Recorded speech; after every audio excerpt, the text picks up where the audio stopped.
Good morning, everyone, and welcome to today's program on a road to a sustainable future, exploring current policies and future developments in Japan, Asia, and beyond. I'm Sherri Goodman. I am a former Deputy Undersecretary of Defense for Environmental Security in the United States, as well as Secretary General of the International Military Council on Climate and Security and a Senior Fellow at the Woodrow Wilson Center in Washington, D.C. It's really a pleasure to be with all of you today in every time zone from which you may be joining us. So welcome. A stable, reliable, and accessible energy, touches all of our lives. And we live in a time of a great energy transition. We are under climate threats and challenges every day. We face global challenges around the world, from Putin's war in Ukraine to increasing tensions throughout the Asia-Pacific. And we are at a time when historically an inflection point in our energy systems, where we are looking for a sustainable net zero future that also provides us security and prosperity. So sustainability, security, prosperity that touches all of our lives amidst a world of growing geopolitical tensions. So we are here today with the region's leading economies and energy consumers. Japan has been active in developing energy policy domestically and for the region as a whole, and has an ambitious zero emission target by 2050. And it has at the same time launched comprehensive energy initiatives like the Asian Energy Transition Initiative and the Asia Zero Emission Community, so that it looks for a variety of solutions throughout the region. This is extremely important as we look for our net zero and group of panelists today from across the region who are going to share with us both the global context in which the energy transition is occurring, and then we're going to look at some of the regional forces and the country-specific forces. Specifically, how is Japan and the other countries making that green transition? How is Japan working with other countries in terms of energy security, technology, and financial support? And how do our partners realize economic growth and sustainability at the same time? This is critically important. I believe it's very much possible, but here is where the details really matter. And so we are privileged to be joined today by a great group of panelists, and we're going to start with each panelist having 5 or so minutes to deliver their opening remarks. Then I will engage in discussion with them, and then we will open the queue for audience questions. So if you are listening in today, please get your questions ready. We will be calling on you and taking your questions. Okay, it's my privilege first to introduce David Broadstock. He is based in Singapore, and he's an energy economist that looks at strategic energy questions across the region. He has a great deal of experience at a variety of institutes, and with the Sustainable and Green Energy Finance Institute within the National University of Singapore. He's widely published and widely recognized in his field. David, over to you to start us off with a strategic view of what keeps you up at night or gets you up in the morning about Asian energy sustainable futures. Sherri, thank you very much. It's a great pleasure to be here and to be a part of what perhaps one of the most important conversations that many of us will be facing for the decades to come, actually. My background is, as you rightly mentioned, as an energy economist. Currently, I'm within the Energy Studies Institute at the National University of Singapore, and I research into areas spanning economics and finance as they relate to the energy transition. And in the capacity I work in, I get the privilege to listen to the government and try to think about public interest at the same time, whilst being cognizant of business constraints in many ways. Now, when it comes to the things which keep me up or send me to sleep in fear, of course, the net zero energy transition is something that we all appreciate must happen. And we are now at a point in time where we talk about achieving net zero by 2050, and this is creeping up closer and closer on a day-by-day basis. We wish to do this quickly, but we must balance between achieving sustainability, energy security, and maintaining economic competitiveness, the standard energy trilemma, as it were. And so achieving a net zero energy transition is never going to be straightforward. Within the class of concerns I also pay attention to within all of this is the concerns surrounding business choices. There are many companies, in fact, many countries, with assets that we have thought of in the past as being the fuel for the economy, oil, gas, and other resources. And these are going to quickly become highly stranded assets. In fact, I think they may already be becoming stranded assets in many cases. And of course, we all talk about that as a concept, but there's the practical reality of when do they actually become stranded assets. And so there's many issues which follow from this. We have companies that do wish to make transitions, whether purely private or whether somehow partially or even totally state-owned. And in making an energy transition, one really needs to question, how do you deploy finance to actually lubricate that transition for these companies that currently today are specialized in the use of fuels which are very much within a sunset industry. But we want them to use their infrastructure and their expertise in deploying energy resources to be able to help guarantee a more efficient deployment of future energy resources as well. And these are particularly interesting contradictions. The government can play an important role in facilitating what happens within an economy. And with this in mind, I pay a lot of attention at the moment also to hydrogen markets, which are rapidly developing. I know my colleagues on the panel here will have a lot to say about hydrogen markets. But I think it's particularly interesting to monitor hydrogen markets and some of the things which are happening in countries represented on this panel and elsewhere, in terms of how governments are actually potentially, if not already actively, providing early adopter supports and doing what's necessary to unlock what may be the next best technology for decarbonization. And so it's really intriguing to watch how the technologists and the engineers interplay with the financiers and the policymakers to work out what can be done and what should be done, and perhaps what will be done despite the others in terms of translating hydrogen into an active marketplace. And so last of all, I guess one thing I'm particularly mindful of is that we are talking with colleagues from Japan and elsewhere in the region, and there's an awful lot of interest in expanding regional connectivity in the way that energy markets work, and particularly understanding how connections in terms of natural gas markets as a transition industry and fuel can perhaps be more efficiently sustained, so that as we make that transition, we can share that journey and benefit mutually through that process. Sherri, I'll turn it back to you. Thank you. Well, thank you very much, David. That was a great way to get us started. Do you want to share with us your view about the Singapore story in the role of and how it might relate to the enormous energy transition we are embarking on, sort of a once, maybe not even a once in a generation, but a once in almost a millennium in overturning current infrastructure to reset it for the net zero future. And I think that Singapore story is an important one. Oh, thank you. Yes, I'll share a thought or two. I tend to agree. I may be a little biased being based out here, but of course, Singapore, we recognize our physical status. We're a little red dot, and we're very proud of being a little red dot, but we have a big green ambition.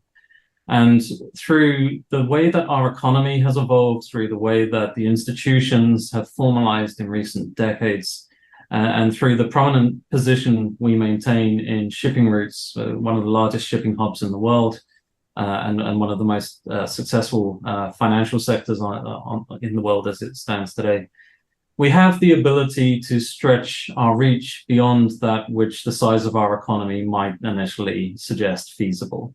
And Singapore very much wants to, I think, I mean, I don't speak on behalf of Singapore, but you know, I think I represent roughly what Singapore is aiming for here, which is to play a prominent role in leading the thought processes and staying central within the trade flows. We don't want to lose out on our position as a major trade hub, but at the same time, we cannot sustain that trade on the basis of hydrocarbons, which has been something that we perhaps have been quite central in within recent years.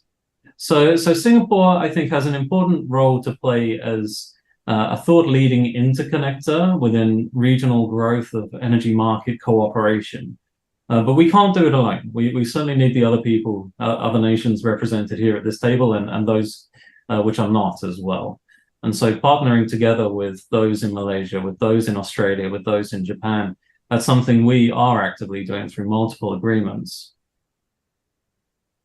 Well, that is a great segue to our next speaker, Siti Mustapa, who is joining us from Malaysia.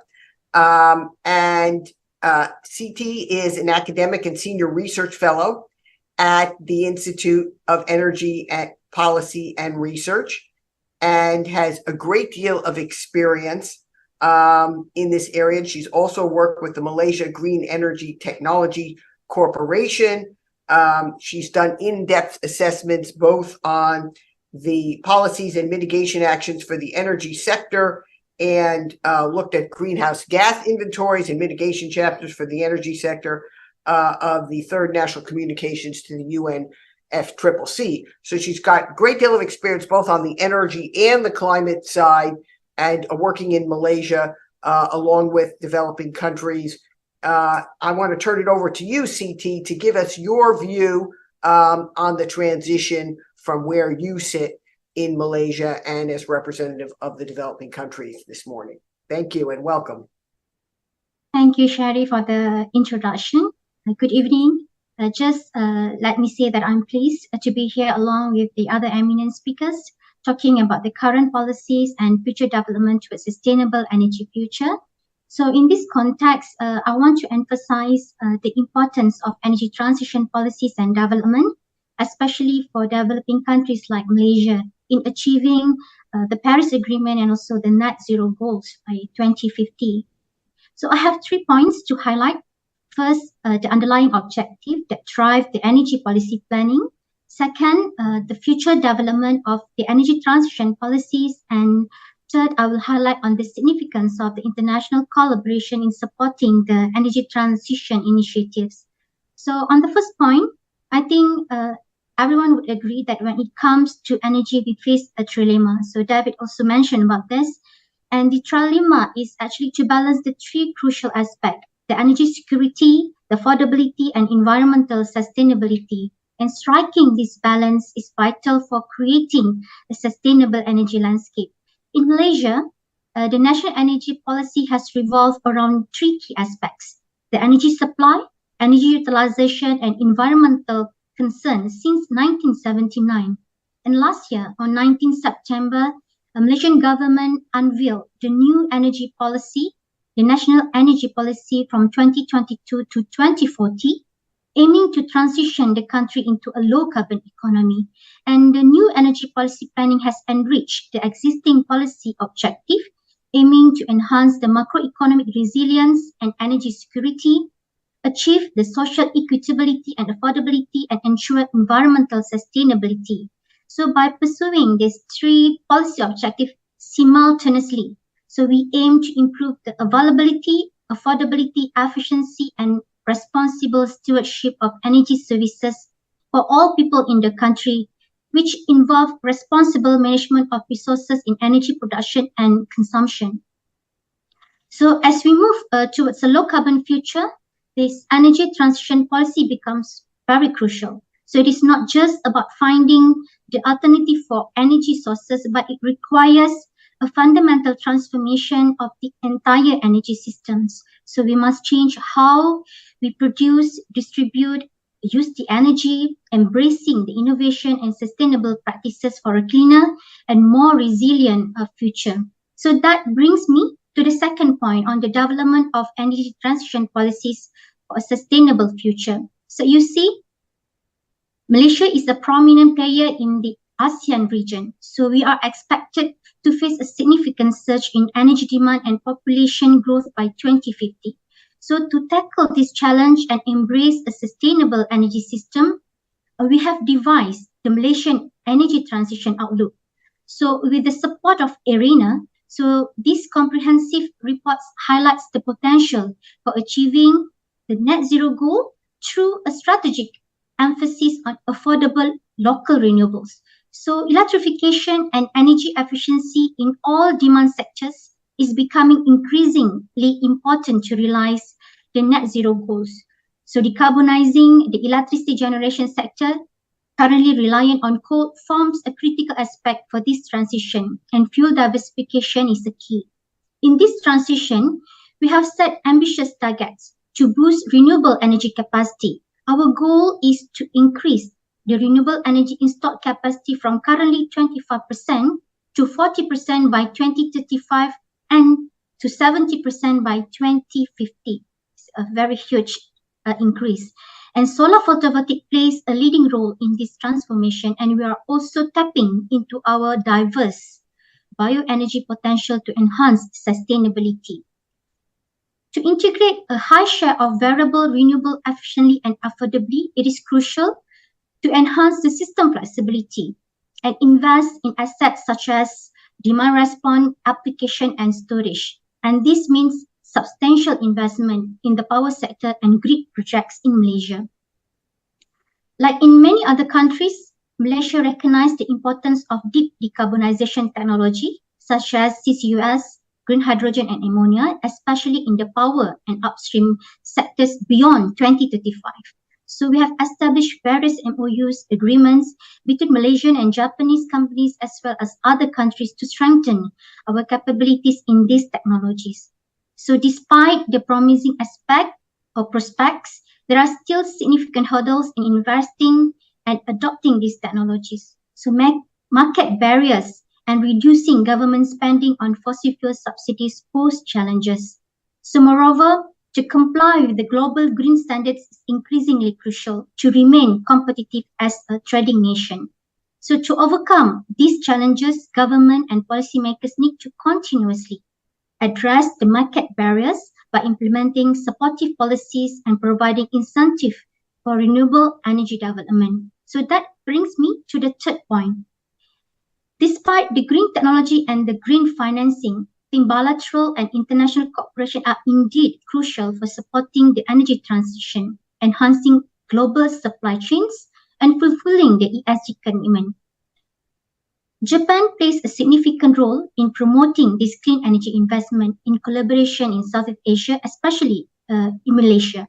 So initiatives like AETI and also AZEC are expected to drive collaboration focuses on developing this green hydrogen and ammonia value chains, expanding the RE, utilizing the biomass and implementing the CCS technologies, as well as promoting the LNG projects. So this collaboration offers various benefits, including investment, policy alignment, market access, and technology transfer. So by fostering partnership and collaboration with local and regional countries, I think we can not only facilitate a smooth and equitable transition away from fossil-intensive energy generation, but also make significant strides in advancing our regulatory framework that would enable the commercialization of these economically marginal technologies. So above all, a successful energy transition must prioritize justice and inclusivity. It is imperative that no one and no country is left behind during this critical transformation. In all cases, countries will need to design and implement their energy transition policy to suit their local needs and contexts, prioritizing action that benefits the people while supporting the local economies, infrastructure needs, and protecting the environment. By collaborating and ensuring equitable access to resources and technology, I think we can collectively achieve a just, inclusive, and sustainable energy future for all. I think I'll stop here, Sherri. Thank you. Thank you, Siti. That was masterful. Terrific. Just thank you so much. Very rich in context, details, in a very strategic context. Well, let's turn now to Mr. Terazawa. I might call you Tatsuya. And we are very privileged to have you here as chairman and CEO of the Institute of Energy Economics in Japan.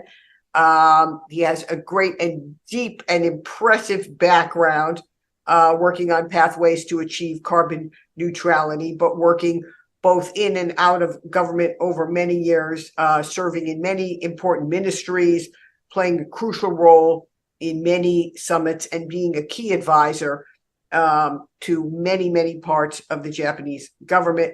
But I would say for my purposes, I also know we've been on a panel before. I think we were at Harvard at around the same time. So I don't know if our paths crossed in Cambridge or if you were a student of my husband's at Harvard Business School in the 90s. But we do have some common connections dating back to our youth. So it's a privilege to have you here and wonderful to be on the panel with you again. Let me turn it over to you for your opening remarks. Well, so thank you very much, Sherri. Although I had been working for the Japanese government for decades, I'm out of the government. So today I do not represent the Japanese government. I will be speaking freely. Yes, But yes, starting with the government side or the international aspect, 10 days ago, Prime Minister Kishida visited the Middle East countries, Saudi Arabia, UAE, and Qatar. So why did he visit the Middle East countries? The first reason is quite obvious. These Middle East countries have been our major supplier of energy, oil and gas, for decades. So we want to make sure that the stability of supply of oil and gas would continue. The second reason is that we consider that these Middle East countries could be a potential supplier of low-carbon hydrogen and ammonia for the future. And in fact, the leaders of Japan and those Middle East countries have agreed that we could be great partners in the development of hydrogen and ammonia for the future. Prime Minister Kishida attaches great importance to the ASEAN countries as well. Why? The first reason is quite obvious. We have had very strong relationship with our ASEAN countries, and we have strong business ties with our ASEAN countries. But the second reason is that as ASEAN countries are one of the growth centers of the world, their economy will be growing, their energy demand will be growing. So in order to realize carbon neutrality globally, it will be essential to ensure the energy transition among the ASEAN countries. And Japan is committed to support the energy transition among the ASEAN countries. And for this reason, Prime Minister Kishida is proposing the vision of having the Asia Zero Emission Community, in short, AZEC. And the purpose of this vision is to support the energy transition among the ASEAN countries, together with friends like Australia. I should also add India. One of the reasons is that I'll be flying to India tomorrow, and I was in India just before I went to Saudi Arabia. I had the honor of accompanying Prime Minister Kishida in Saudi Arabia. Before going to Saudi Arabia, I was in India. So the reason why we attach great importance to India is basically similar to the reason why we attach importance to ASEAN countries as well. We have strong ties with India, and we see a great potential for the business relationship between Japan and India. And the second reason is that India is also the growth center of the world, and whether or not we succeed in the decarbonization of the whole planet depends upon how successful we are with India. And we are committed to help support the energy transition with our great friend India. The third reason is that Japan is the chair of the G7 process this year. India is the chair of the G20 process this year. And it is natural and logical that as two chairs, Japan and India should collaborate. One of the messages that came out of the G7 process this year in Hiroshima in May is that while we share the common goal to deal with this climate change challenge, it was stressed that the pathways toward that common goal should be various.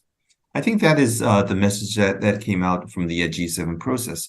We hope that this message will be further built upon through the G20 process. The meeting will take place in September in India. But in addition, hopefully through the G20 process, more attention will be paid to the energy access and energy affordability, which was not really covered in the G7 process. Now let me turn to Japan, our domestic policy. Prime Minister Kishida announced his GX roadmap. GX stands for Green Transformation roadmap back in December last year. It is a comprehensive set of policies to transform our energy and our economy. In the interest of the time, I would just highlight 8 points quickly. The first point is that the goal is to realize a total of 150 trillion yen. It's about 1.1 trillion US dollars in investment for the energy transition in the next 10 years, out of which 20 trillion yen, about 140 billion US dollars will be supported by the government. And this government spending or expenditure will be financed by issuing GX bonds, the green transformation bonds. The second point is that we'll be introducing carbon pricing over the years. And the revenue that will be generated through this carbon pricing will help repay the GX bonds. The third point is that we'll be expanding renewable energies. The problem with Japan is, like Singapore, Japan is just like a large Singapore, not so much land. So it'll be difficult to have solar panels and have wind power generation in a small island country.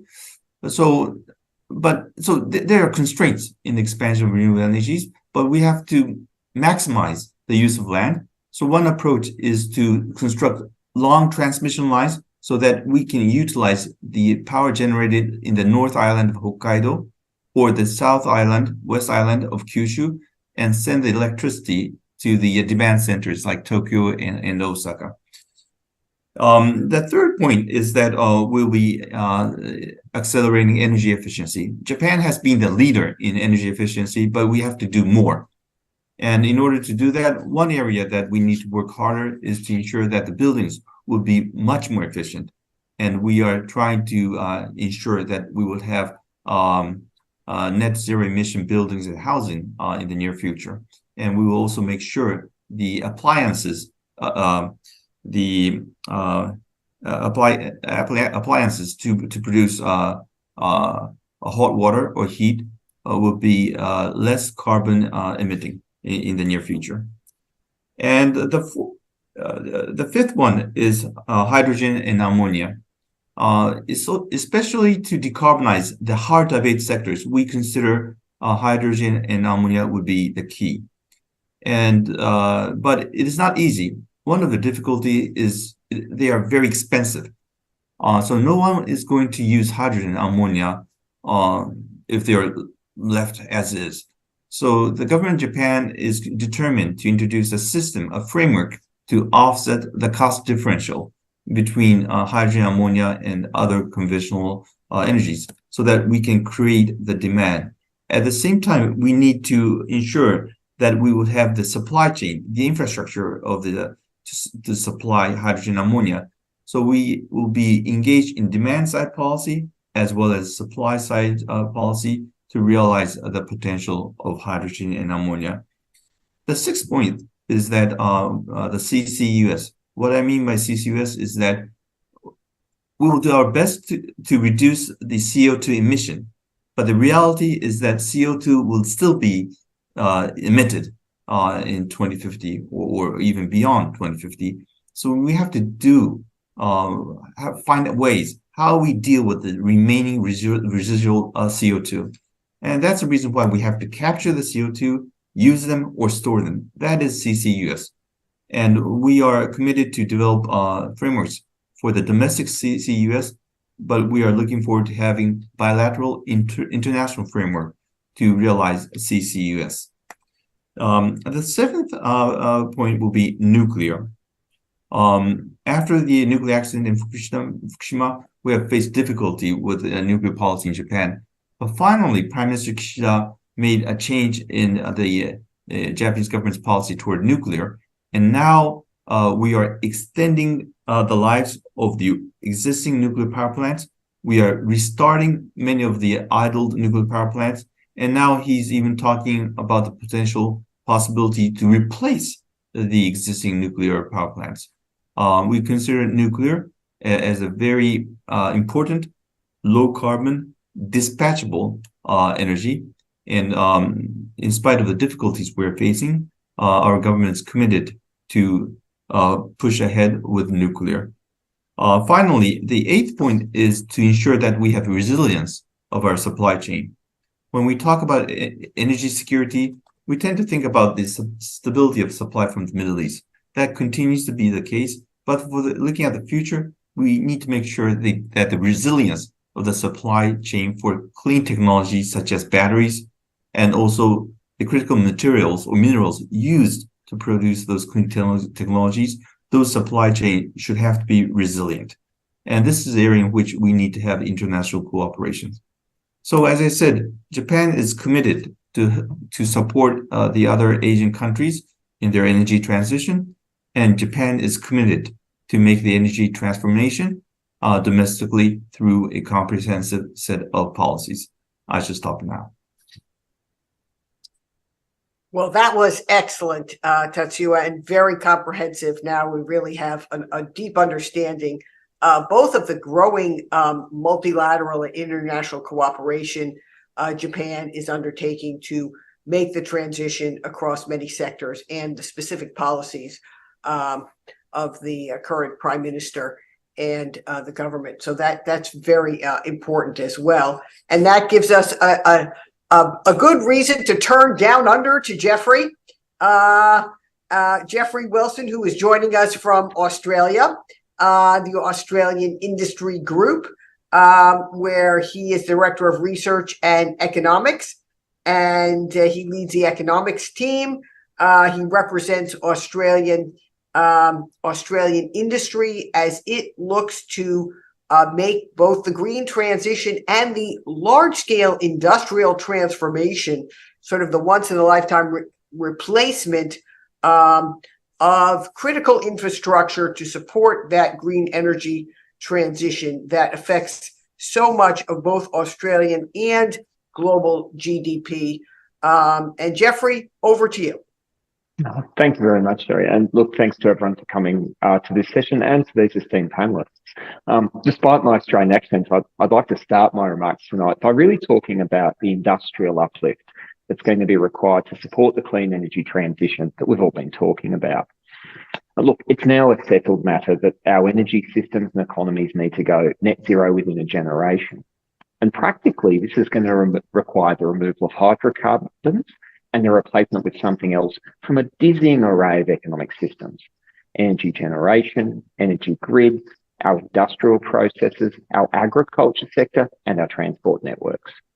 The exact technical path remains open, but we know it's going to involve a mix of clean energy generation for electricity, energy storage systems for continuity, the electrification of everything possible in industry and transport, and where we can't do electrification, use the substitution for some kind of green feedstock.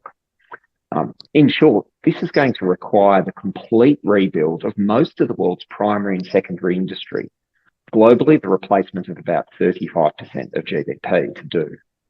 And we need to do that seamlessly so the old energy lights don't go off while the new lights are still coming on. Social license for net zero transition can be fragile, and it's going to depend on energy continuity and affordability, which could break down quickly if this transition threatens energy security. So I think this is going to be the hardest, most complex, and most uncertain industrial uplift in human history. Previous industrial revolutions took about a century each, and we've maybe got a quarter as long for this one. Now, governments have belatedly turned policy attention towards the challenge, as we've just heard, but ultimately it's the private sector that needs to deliver most of it. Build generation and transmission capabilities, refit industry, rebuild transport networks. even redesign our housing. And the current global supply chains for the required clean energy material, as you could say, are sorely lacking. We need significantly greater volumes of batteries, energy storage systems, electric vehicles, HVAC cables, hydrogen electrolyzers, permanent magnets, and many more products. None of these are available at the quantities or prices needed right now. So how are governments backing in our industrial base to provide the wherewithal for the energy transition? And if we look at this question from an industry perspective, industry would see some good, but also some bad in how governments in the region are approaching this policy lift. I'd start with what we think we're getting right in energy transition policy. And the first thing is that we are seeing a belated recognition that the energy challenge is an industrial challenge too. Governments have set their net zero targets and their macro pathways, and now they're turning their eye on what that means when the rubber hits the road. And what governments are finding is that we need much more than just the generation of renewable electricity and the plugging it into the grid. Energy transition programs, which used to be all about generation in the early stage, are now also about transmission, transport, industry, and storage. They're not completely leaving it to the market. Energy and industrial markets are adjusting and will eventually solve the problem, but not on a time scale that gets us to net zero by 2050. So industry policy is being used to shorten that time scale, and it's going big. The US Inflation Reduction Act is probably around $350 billion for clean energy alone, which is a real astonishing industrial policy sum. And they're also doing it together through intergovernmental mechanisms. We've seen a huge proliferation of G2G mechanisms for discussion on clean energy industrial issues. My country, Australia, has such instruments with all the main players globally, the US, Japan, EU, Korea, India. And interestingly, Australia and the US went as far recently to declare energy as a third pillar of our bilateral alliance, the ANZUS alliance, which goes to show how important this is. But there are some things that we could do better in policy as well.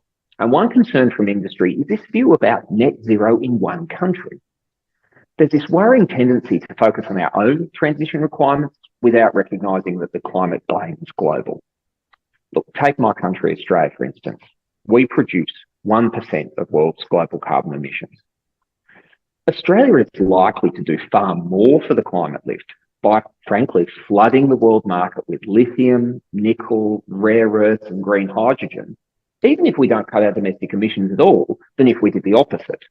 We got ourselves to net zero, but we didn't export the wherewithal for others to do it as well. A same story could be told for Japan.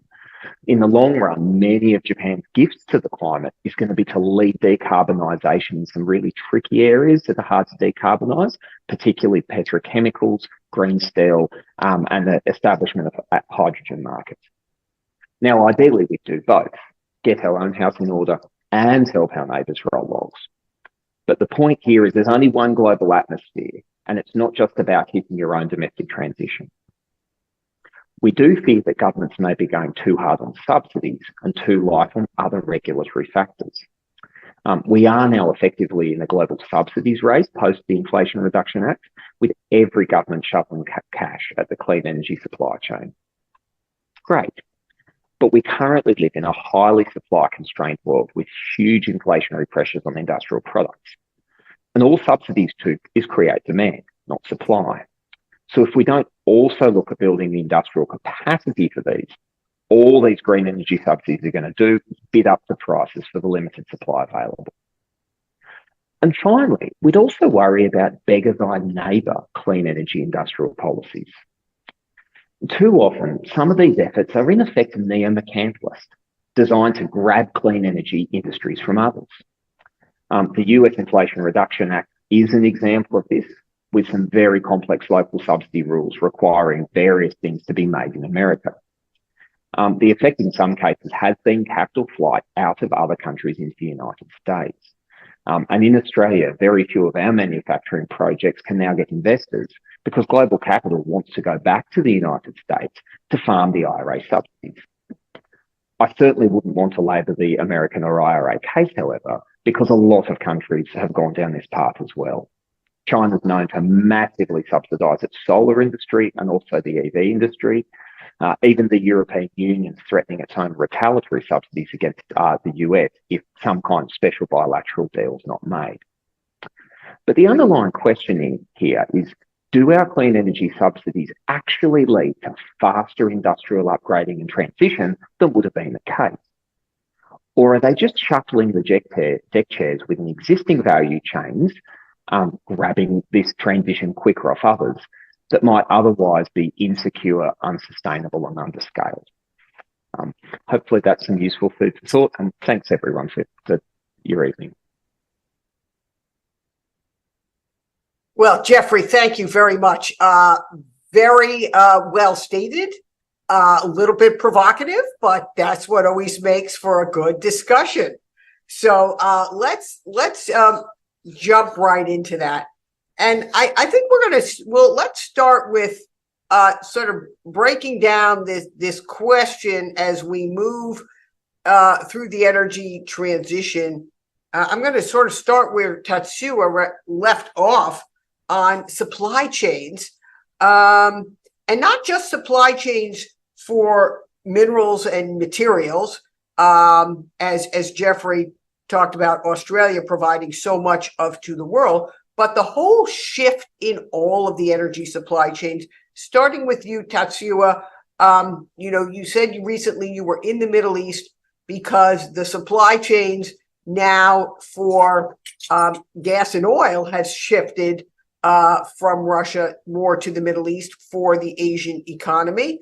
And can you talk about about your overall perspective, both on as we make the transition from fossil fuels into more net zero or lower carbon energies, how these supply chain needs, both within Japan and more broadly within Asia, need to shift? And then, Siti, I want to come to you for your comment on that from a developing country perspective. Well, when we look at the supply chain challenges, we have to look at two aspects. One is the supply chain challenge of the existing conventional energy, and the other would be the new energy as well. When I talk about the conventional energy, what I mean is that as Russia's invasion into Ukraine has shifted the energy supply away from Russia, the relative importance of Middle East is going up and up and up. And that's the reason why many leaders from the world, not just Japan, are visiting Middle East. And just giving you a figure, this year marks the 50th anniversary of the first oil crisis back in 1973. 50 years have passed. At the time, Japan was heavily hit by the disruption in the supply of oil. But at the time in 1973, before that crisis, our dependence on Middle East crude oil was like 77%. We have lowered that after the first oil crisis down to 67%. But what we experienced after the Russian invasion into Ukraine was that our dependence on Middle East crude oil went up to 96%, 96. And that shows how much we are dependent upon Middle East crude oil. And this is not just for Japan. This applies for Asia as well. And it will have a global implication as well. The reason is that with so much pressure against investment in fossil fuel among the Western companies, the new investment for oil and gas will be much more concentrated among the Middle East. So while the total demand for fossil fuel like oil and gas may decrease, the percentage, the ratio of Middle East as a supplier of oil and gas will go up. So this is the supply chain risk we have to think about of crude oil and gas. Another aspect of this challenge is that this energy transition would take a long period of time. And this long period of time, fossil fuel would continue to play a significant role for the long transition. The problem we see is that there's a pressure to stop all the investment and financing for oil and gas. This could result in the potential shortage of oil and gas during this long transition period of time. And if we have a shortage of oil and gas, and that could result in occasional energy crisis throughout this transition. And when there should be energy crisis down the road, occasional, due to shortage of supply, it will be the global south which will be hit much more seriously, because the transition period for the West will be shorter, and the role for fossil fuel among the West will be relatively smaller. So even if we should encounter energy crisis down the road, the impact on the advanced economies would be relatively modest, but the impact on the global south would be much longer, much deeper. So that's another aspect of the supply chain risk we're facing with conventional energy. So we have to manage this transition very carefully, make sure that we can diversify the supply from Middle East, and make sure that we have stockpile of reserves to deal with contingency, and make sure that there will be sufficient amount of investment to ensure sufficient supply. That's for conventional energy. For the new type of energies, like the batteries and solar panels and so on, as I stressed, there's a potential that we may encounter a much more dependence on a single supplier compared with our dependence on Middle East for crude oil. So that's the dependency which could expose us to vulnerabilities. So this is something that we need to work very hard to ensure that we have resilience in the supply chain for the new clean technologies, including the batteries and solar panels and all the critical minerals necessary for those processes. So these are the two challenges, conventional and the new supply chain challenges. Thank you so much. CT, how about giving us your perspective on these supply chain challenges, both for conventional and for newer energy sources, critical minerals and rare earths? Okay, Sherri. So I think on this area, I think I'm a bit limited knowledge on this, but what I will basically touch on, perhaps in the perspective of Malaysia, when we need to actually, the supply has been a very much important aspect. And in this reason, that's why I think when moving to the energy transition, as we move from the current fossil, how we move into renewable energy, and we actually based on the local supply. So this is very much basically in terms of how we want to manage the supply issues in Malaysia. So we are using the renewable energy because we are actually have the solar photovoltaics. The solar is very much abundance in Malaysia. So we are using that as the key renewable energy sources to meet the supply for the energy transition. But perhaps if I can touch a little bit on the supply of LNG. So with respect to, because since Malaysia is actually the high LNG exporters, so I think as I want to touch a little bit on, because this Malaysia LNG has undergone a significant changes because due to the Petronas has introduced our large LNG volume to meet the increasing demand from the power industries and city gas sectors. So now this LNG constitutes a growing portion of Malaysia's natural gas market. And this trend is expected to continue in 2023 and beyond. So to address these supply gaps, so I think the companies of Petronas has redirected the LNG from the Bintulu project for domestic use, affecting these export levels. And additionally, imported LNG is now being diverted to energy-intensive refining and petrochemical plants in Pengerang, in Malaysia as well, contributing to the overall growth in the LNG demand. So this is part of government effort to liberalize the gas industry. The private players and have granted rights to import the LNG through the TPA, the third-party access scheme, leading to the increasing number of LNG importers. So this trend is likely to provide a potential advantage for the domestic LNG supplies. So Malaysia LNG consumption outlook will remain strong as the government aims to boost the gas-fired power generation to compensate for potential power supply loss from the coal-fired plant, which we are planned to phase out by 2033. So I think this is the things from the point of view of gas, basically the traditional fossils.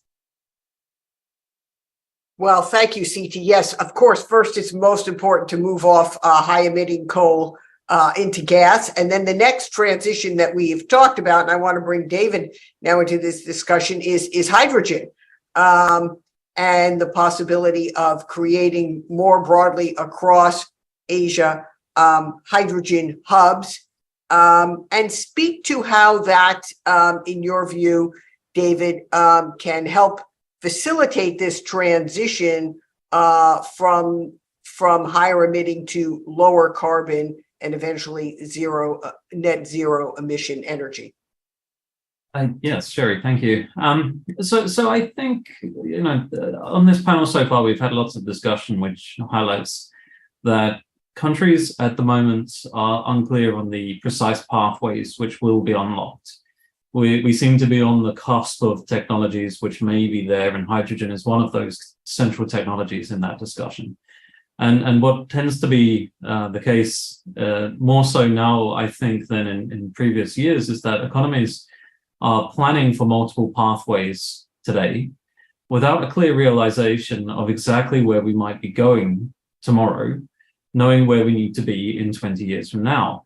And this is a particularly interesting problem because, and not necessarily a good one, I should say, but it is quite interesting.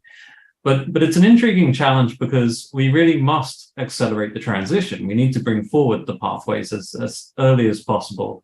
But, we want to do things. Singapore, I think Tatsuya mentioned, Japan and Singapore have very similar problems. And it's true, I think. We are land constrained. We cannot deploy more solar, whether we wish to or not. There's just limited opportunity. We'd like to exploit potential geothermal beneath the ground, but we don't know if it's there in a scalable quantity. CCUS is an interesting consideration, but knowing how we do this is again a problem because, as before, we just are land constrained. Finding the opportunities for CCUS can be quite complex. And so things need to be done to move the market forward. And in hydrogen markets, we can begin to understand the problems quite quickly. What are the regulations for hydrogen as a fuel for power? At this moment in time, my understanding is that there aren't very good regulations in place around the world for understanding how to deal with hydrogen as a fuel.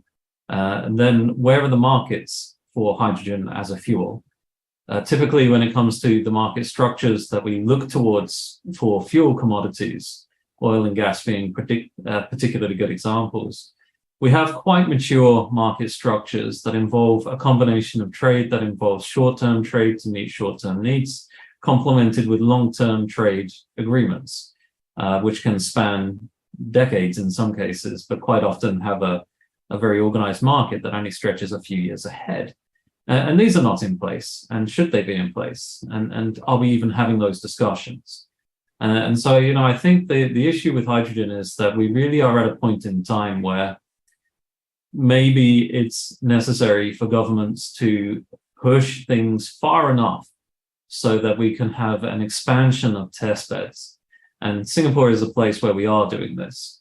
And we're not alone. I know the Middle East and other places are doing this. And we will need to have more integrated trade flows for this. But we are doing this. And it seems to be almost like it's a no questions asked.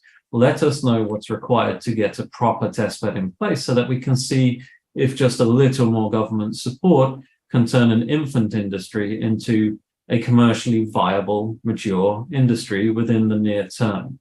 And then unlock that pathway with some concrete certainty. Thank you very much, David. So let's, and I'm going to tell the audience that we're going to be ready to go to Q&A in just a minute, and I'm looking for questions. So please submit your questions. We'll be calling on you shortly.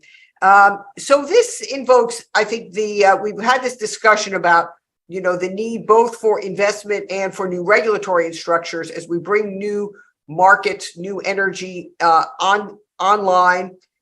We create new systems, new energy flows, and Japan is building this Asia zero emission community with partner countries. And I'd like to have a bit of a discussion here about how that can both help with technologies in finance, but also more broadly address this creation of the markets needed to move us towards a lower to net zero carbon future. And Jeffrey, I know you're interested in this question. Can you jump in here as well? Oh, thanks very much, Nat. I'm really glad to hear a discussion about hydrogen here, because this is one that's very significant for Australia. Australia will be one of the world's principal suppliers of hydrogen because we've got the natural features for it. It's a very large country. We have unoccupied land. The sun shines nearly constantly. You can electrolyse hydrogen near seawater because we're coastal. At one point, the Japanese government had forecasts of Australia producing 40% of Japan's hydrogen needs by 2050. I'm not sure if they're the current forecast, but they have been issued at one stage. But creating a market for a product that doesn't exist and generating investment in it has proven extremely difficult despite Australia's natural advantages. And this is where an issue of subsidies comes in. So there are Australian government subsidies for this, sponsored contracts for difference being offered, from customers as well. But we have no electrolyzers. So if you make hydrogen, you have to electrolyze an electrolyzer unit. And at the moment, the principal project proponent in Australia, a company called Fortescue Future Industries, is the first industrial activity is not to make hydrogen, is building an electrolyzer factory, because they literally have to build their own gen sets before they can even get to hydrogen. From an industry policy point of view, I would ask the question, why are governments writing checks to buy green hydrogen instead of writing checks to buy hydrogen electrolyzers, produce them at scale? The price for those units will have to come down to a 10th or a 20th of their current cost. They're in tight supply because everyone wants one. That's really the first step in stepping this out. So when we get to some of these projects, we really need to think about what effective policy design is. It's lovely to say we need to accelerate it and we need more money, but at the moment, a lot of that money is being spent in visible but not necessarily impactful manners.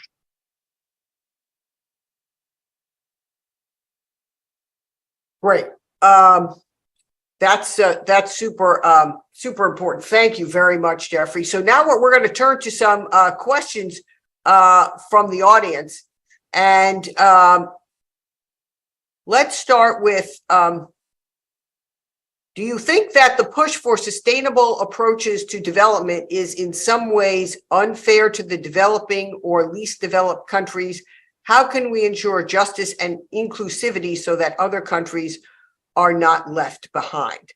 I think each of you have touched on this in your own remarks, but I know Siti and at least Tatsuya, you have some comments on this important question. Okay, sure, Sherri. So perhaps I think as we discussed just now, in moving towards energy transition, I think deep decarbonization technologies such as CCS, hydrogen is very important for all the, especially on the upstream sectors. But I think what is very important in order for us to do this, invest in deep decarbonization, is a very crucial to remain cognizant of the capacity and financial resources limitation that faced by many countries. So I think what we learned in the discussion, that every country's in moving towards the carbon net zero emission pathways, every countries have different needs and different financial restriction. So developing countries, especially in the ASEAN region, need to have this proper finance and transition technology for all this, and recognize all these gaps and based on the emerging risks that we have. So I think this is very important that all this, when we speak about justice, is very important to ensure that those who actually be developing has to actually also ensure, have to basically make sure that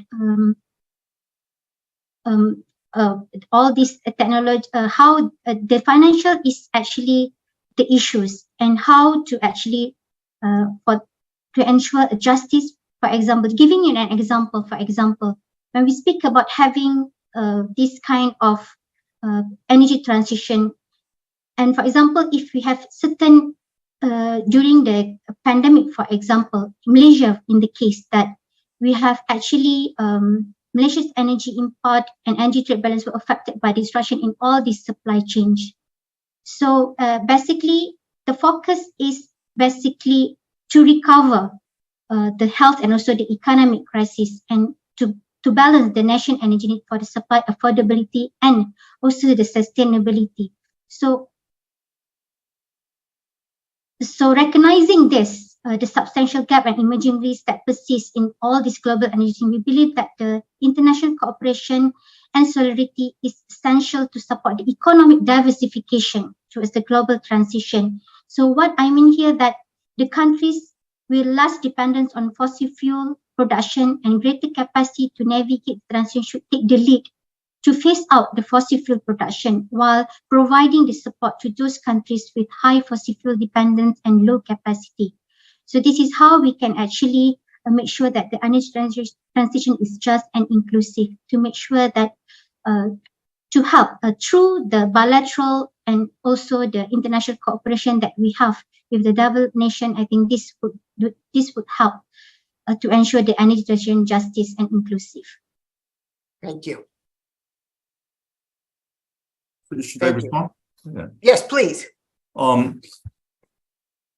During the discussion at the G7, what was interesting is that it was 6 versus 1, 1 being Japan and 6 being the Western countries. And the basic argument from the other 6 was that the crisis is the climate change crisis. That is the crisis. And that crisis was mentioned many times in the communique for the G7. But as I said, there was very little reference made to energy security and almost no reference made to energy access or energy affordability. And I think that shows the division between the West and the global South. And if we are to succeed in truly decarbonize the whole planet, we need to make sure that we can win the hearts and souls of the global South. And to do so, I think we have to be to recognize the differences that the people from the global South, including the ASEAN countries, are seeing vis-a-vis what the West is seeing. A number of differences. The West is matured, not growing that fast, but the ASEAN countries, for example, are growing very fast. In fact, the size of the economy in 2050 compared with 2020 we expect to be 3.8 times larger than what it is in 2020. This would result in a dramatic increase in the demand for energy. And you have to think about the rising living standards among the ASEAN countries. So the energy demand would be exploding in the ASEAN countries in India. That's very different from the West. The energy demand is shrinking. And compared with the markets in which the energy demand is exploding, the approach should be different. And looking at the infrastructure for the power, for example, coal-fired power plants for the West, basically they're old. For the Asian countries, they're very young. So when you have a very dramatically growing energy demand and a very young coal infrastructure, the approach will be very different. So I think we should recognize the difference between the West and the global South. And the West should do what they have to do, but also help the transition for the global South. The only support, frankly, we're seeing from the West is that if you shift from coal to renewable energies tomorrow, we will support it. But otherwise, there will be no support. But the transition for the global South will be much longer in multiple stages. You may not reduce the CO2 from 100 to 0 right away. But if it's 100 to 50, that's a 15% improvement. And we consider Japan that 50% reduction is worth supporting. But some people from the West consider that as long as they're not 0%, it's not worth supporting. And I think that is the division we are facing. And that is what we stress that multiple pathways is something that came out of the G7, and we have to be consistent with that argument in providing support in multiple stages, respecting multiple pathways, reflecting the differences of the situations that the global South face. Well, thank you for that. And if I could take the moderator's prerogative and as the American on the panel, I want to say associate myself with those remarks because I do think it's very important for the developed countries, the United States in particular, to also working multilaterally and internationally to support the transition and lifting all countries, particularly in the global South, out of energy poverty, enabling movement into more energy access, energy affordability, and ultimately sustainability. And yes, of course, from coal to cleaner coal to CCS coal to no coal is obviously ideal, but that's only one energy source. So now we've been talking about the hydrogen economy, but I want to ask a question about nuclear. Because you made a really important point, Tatsuya, about Japan's recent shift to relook at the importance of nuclear power for decarbonized future, both to restart existing plants, extend existing plants, and even potentially look at replacement. We know we've entered a world now where we have new advanced nuclear technologies in small modular and micro reactors. And if we're going to have reliable baseload power into the future, nuclear is going to have to be part of the mix in many parts of the world. And we need many countries who can safely produce nuclear power to be able to do so with advanced technologies. So I'll start with you, Tatsuya. Maybe you could tell us about what Japan's specific goals are, and then I would invite comments from our other panelists on the role of nuclear in the future energy mix.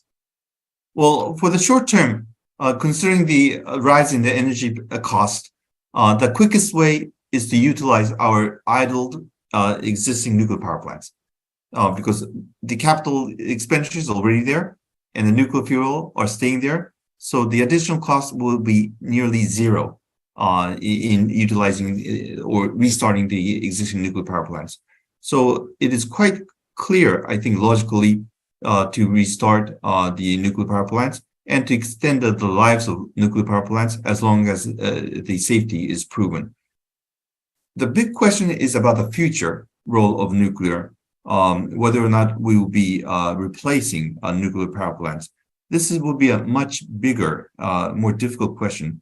But as Sherri suggested, that we'll be pushing for renewable energies. But the difficulty of most renewable energies is that they are intermittent. Especially for solar, you have it during daytime, especially if you have fine weather, but you have nothing if it's cloudy or in the nighttime. And that would require either a massive energy storage or a zero carbon, low carbon baseload. And energy storage, especially using batteries, will be very expensive and would consume a lot of critical minerals. So while we'll be using batteries, we cannot depend solely on batteries. We need to have a baseload, clean, low carbon energy, which we believe would be nuclear.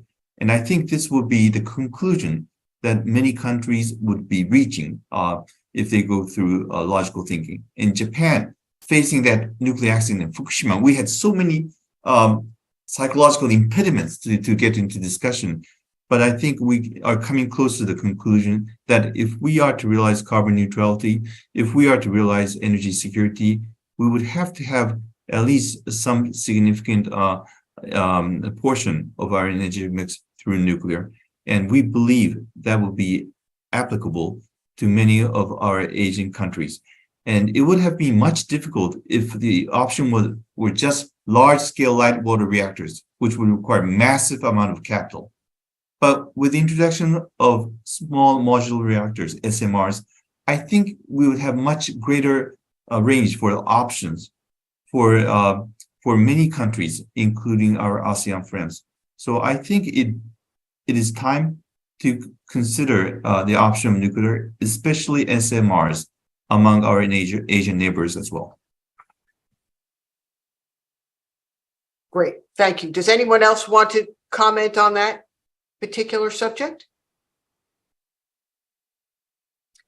Okay, let me move on to the next question. The EU is often regarded as the environmental rule setter, and what role does Japan have to play in setting standards and the taxonomy for Asian countries? I know, Jeffrey, you've been talking about rule setting, and perhaps David too, so let me ask you both to jump in on this question.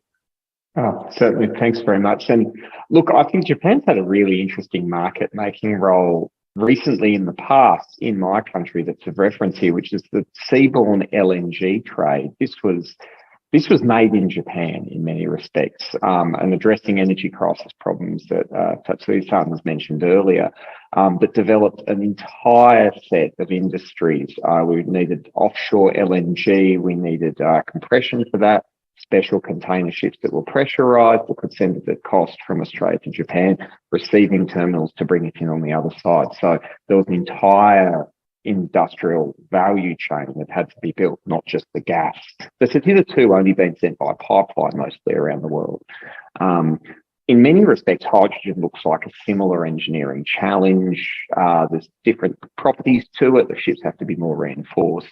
But we can certainly see Japan playing that market-making and standard-setting role in the hydrogen sector, a major, probably the first major international test project, which is in Australia, supplying some hydrogen to Tokyo Gas. At the moment, just in very experimental volumes for process testing. This is a really useful thing because it effectively creates international standards, international infrastructure. To get to David's point, it sets the foundation of market making that then other players, not just Japan and not just Australia, can come in. And we see a global LNG market as a consequence of an Australia-Japan effort in the 1980s. Could we get that happening again for green hydrogen? And thank you. Thank you, Sherri. And I'll just build on Jeffrey's comments. And I think we're going full circle as we begin to close out our period in terms of getting back towards things that keep me up at night. So, what's happening with things like the taxonomy is we have a leadership in thinking which has emerged out of Europe. And what's happening with this and related mechanisms, at least in part of the way that I perceive it, is that we're trying to find another way in which we can get economies to capture and actively respond to the role of the environmental implications of our activities through connecting it to supply chains and consumption behaviors. And then when we think about what happens on a global scale, then of course we all benefit from the gains of trade, but then we all suffer the consequences of the incremental costs that might be attached to products and what may come with trade relationships that could become a defining factor in the environmental space if we're not careful. And so with the taxonomies and then other discussions such as a green economy agreement that there's discussions between Singapore and Australia and memorandums of understanding and communication between ourselves and Japan and informal discussions with just about everybody else, is that there seems to be a narrative around the idea that to get things moving a bit further forward, it may be useful to think about how we connect the environmental costs of the energy we consume and the embodied energy in the goods we consume inside some of those more conventional trade mechanisms. And so I think this is interesting. I'm optimistic. I think it's a great step forward in that it gives us something to hang on to and work with in a way that we've been familiar with for decades. But at the same time, it runs the risk of bringing us back towards a sequence of mechanisms that we have had interesting challenges and processes of negotiation to often achieve potentially suboptimal agreements that need to be continually rebuilt. So thank you so much, David. I hate to interrupt you, but I'm being told that we need to wrap up now. So I think I'll let your comment stand as your sort of concluding comment. I'll note that Also, very importantly, Tatsuya sort of talked about in many ways the common goals of achieving net zero in a sustainable future, but different pathways. And I think and CT really addressed how we need to do that inclusively and with respect to the importance and the differentiated needs of developing countries. And Jeffrey brought us full scale into the opportunities of both markets and regulations, and looking at the differentiated capacities that everyone brings to this table, and the importance of the entire Asian economies and of our multilateral approach to address what I call the climate extremes are now the new normal. So we've got to be pushing as far and fast as we can in a way that provides sustainability, security, both climate, environmental, and energy security, and prosperity, economic prosperity for all of our economies. Let me also ask all of our attendees to please fill out the post-webinar satisfaction survey and look for the next webinar. And I want to also thank our hosts, Nikkei and the government of Japan, for making possible this very important discussion today. And finally, let me thank my fellow panelists. You were all brilliant. I learned so much from each of you. And thank you all for joining us today. Thank you very much. Thank you, Sherri. Okay. Thank you. Bye, everyone. Bye. Thank you.